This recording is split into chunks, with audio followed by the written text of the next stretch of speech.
ஒரு ஏழை பெரியவர் ஒருத்தர் ஒரு காட்டில் வாழ்ந்துட்டு வராரு. அந்த காட்டில் வந்து ஒரு பெரிய அடர்ந்த மரம் ஒன்று இருக்குது. அந்த மரம் தான் அவருடைய வீடு. அந்த மரத்துக்கு கீழே தான் அவர் எப்பயுமே வசிப்பார். அவருக்கு ஒரு நிம்மதியான வாழ்க்கையை நடத்துறதுக்கு 3 கல்லும் ஒரு தகரமும் தான் தேவைப்பட்டுச்சு.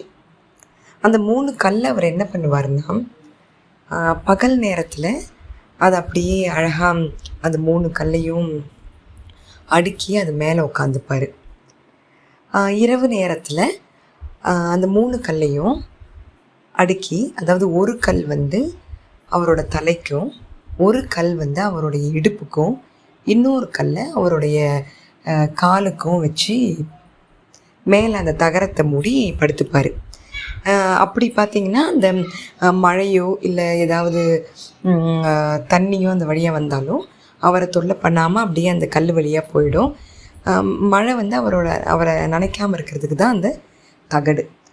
அந்த மாதிரி அவர் ரொம்ப நிம்மதியான வாழ்க்கை, சந்தோஷமான வாழ்க்கை அந்த மரத்துக்கு கீழே வாழ்ந்துட்டு வந்தார். யாராவது அந்த வழியாக அந்த காட்டில் போனாங்கன்னா அவங்க கொடுக்குற அந்த உணவை சாப்பிட்டுட்டு ரொம்ப நிம்மதியாக வாழ்ந்துட்டு இருந்தார். அப்போ என்ன ஆச்சுன்னா, அந்த வழியாக வந்து அந்த நாட்டோடைய மன்னர் வராரு.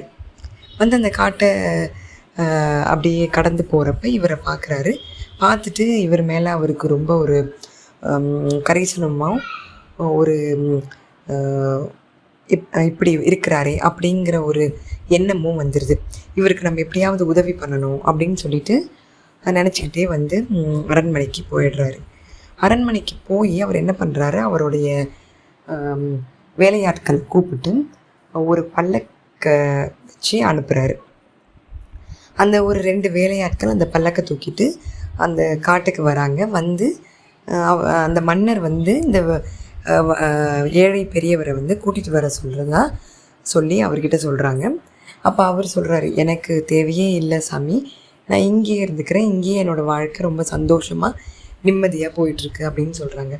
ஆனால் அந்த வந்தவங்க 2 பேருமே இது மன்னரோட கட்டளை அப்படின்னு சொன்னதுனால அதை தவிர்க்க முடியாமல் அவர் என்ன பண்ணுறாரு, அந்த பல்லக்கில் ஏறுறாரு. அந்த பல்லக்கில் ஏறுறப்ப அவர் என்ன பண்ணுறாரு, அந்த 3 கல்லையும் அந்த தகரத்தையும் எடுத்துக்கிட்டே போகிறாரு. அந்த வந்த 2 வேலையாட்களுக்கும் அவர் ஏன் அதை எடுத்துகிட்டு வராருங்கிறது புரியல.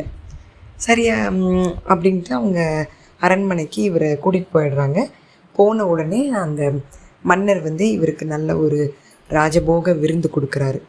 அந்த விருந்தை சாப்பிட்டுட்டு அவருடைய அறைக்கு கூட்டிகிட்டு போகிறாங்க. கூட்டிகிட்டு போய் மன்னர் வந்து அவர்கிட்ட ஒரு தங்க கட்டிலும் ஒரு பஞ்சு மெத்தை காமிக்கிறாரு.